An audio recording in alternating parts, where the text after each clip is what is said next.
तो बिहार के सभी इंजीनियरिंग डिप्लोमा होल्डर्स के लिए एक बहुत बड़ी खबर आ रही है। बिहार टेक्निकल सर्विस कमीशन यानी बीटीएससी ने जूनियर इंजीनियर के पदों के लिए एक जबरदस्त भर्ती निकाली है।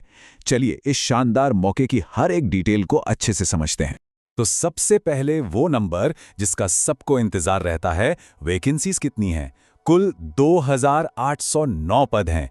जी हां, आपने सही सुना। ये कोई छोटा मोटा आंकड़ा नहीं है, ये इंजीनियरिंग डिप्लोमा वालों के लिए एक सुनहरा मौका है। तो सवाल ये है कि ये 2809 पद आखिर हैं किसके लिए? ये सारी पोस्ट्स जूनियर इंजीनियर की हैं और ये 3 मेन इंजीनियरिंग ब्रांचेस के लिए हैं, सिविल, मैकेनिकल और इलेक्ट्रिकल। आइए अब जरा इन हजारों पदों के बंटवारे को और करीब से देखते हैं और समझते हैं कि किस ब्रांच के हिस्से में कितने मौके आए हैं। देखिए, इस बंटवारे को देखते ही एक बात तो बिल्कुल साफ हो जाती है। ये भर्ती सिविल इंजीनियर्स के लिए तो एक जैकपॉट की तरह है। सोचिए, कुल 2653 पद यानी लगभग 94% वैकेंसीज सिर्फ और सिर्फ सिविल ब्रांच के लिए हैं। इसके बाद इलेक्ट्रिकल के लिए 86 और मैकेनिकल के लिए 70 पद हैं। और अगर हम सिविल इंजीनियरिंग की इन पोस्ट्स की गहराई में जाएं तो पता चलता है कि ज़्यादातर भर्तियां राज्य के सबसे ज़रूरी विभागों में हो रही हैं, जैसे कि नगर विकास एवं आवास, जल संसाधन और ग्रामीण कार्य विभाग। वहीं इलेक्ट्रिकल और मैकेनिकल इंजीनियर्स के लिए भी काफ़ी अच्छे मौके हैं, खासकर नगर विकास एवं आवास और भवन निर्माण जैसे प्रमुख विभागों में। ठीक है, तो अब जब हमने पदों की संख्या और विभागों को समझ लिया है तो सबसे ज़रूरी सवाल पर आते हैं, क्या आप इन पदों के लिए योग्य हैं? आइए जरा पात्रता की शर्तों को जान लेते हैं। सबसे पहली और सबसे ज़रूरी चीज़ है आपकी एजुकेशनल क्वालिफिकेशन। इसके लिए आपके पास अपनी इंजीनियरिंग ब्रांच में 3 साल का डिप्लोमा होना कंपलसरी है और हाँ, ये एक मान्यता प्राप्त संस्थान से ही होना चाहिए। क्वालिफिकेशन के साथ साथ एज लिमिट भी एक अहम फैक्टर है। मिनिमम एज 18 साल है, जबकि मैक्सिमम एज लिमिट में अलग अलग कैटेगरीज के हिसाब से छूट दी गई है। तो मान लीजिए आप योग्य हैं, तो आपका अगला सवाल होगा, सिलेक्शन होगा कैसे? चलिए सिलेक्शन प्रोसेस के हर पड़ाव को स्टेप बाय स्टेप समझते हैं।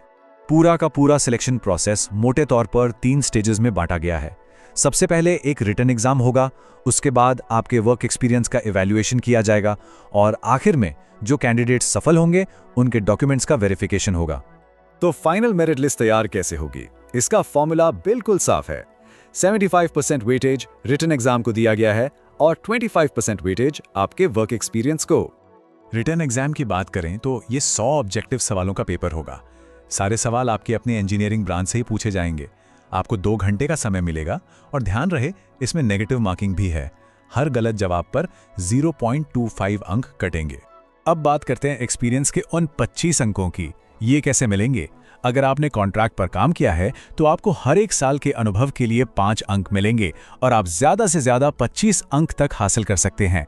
इस पूरी मेहनत और प्रोसेस के बाद सवाल आता है कि सफल कैंडिडेट्स को मिलेगा क्या? चलिए सैलरी स्ट्रक्चर पर एक नज़र डालते हैं। यहाँ आप सैलरी की आकर्षक रेंज देख सकते हैं, जो एक बहुत ही शानदार करियर ग्रोथ की तरफ इशारा करती है। इन आंकड़ों को अगर हम ऑफिशियल भाषा में समझें तो ये सैलरी 7वें वेतन आयोग के पे लेवल 7 के तहत आती है। इसका ग्रेड पे 4600 रुपए है, जो कि एक बहुत अच्छी शुरुआत है। अब आते हैं सबसे जरूरी पड़ाव पर। अगर आप इस मौके को हाथ से जाने नहीं देना चाहते तो ये जानना बहुत जरूरी है कि अप्लाई कब और कैसे करना है। इन तारीखों को जरूर नोट कर लीजिए, ये बहुत जरूरी हैं। एप्लीकेशन प्रोसेस 12 दिसंबर 2025 से शुरू हो चुकी है और फॉर्म भरने की आखिरी तारीख 12 जनवरी 2026 है। लास्ट डेट का इंतजार बिल्कुल मत कीजिएगा। आवेदन सिर्फ बीटीएससी की ऑफिशियल वेबसाइट पर ऑनलाइन ही किए जा सकते हैं और अच्छी बात यह है कि सभी कैटेगरीज के लिए एप्लीकेशन फीस सिर्फ 100 रुपए रखी गई है। तो ये थी बीटीएससी जूनियर इंजीनियर भर्ती की पूरी जानकारी।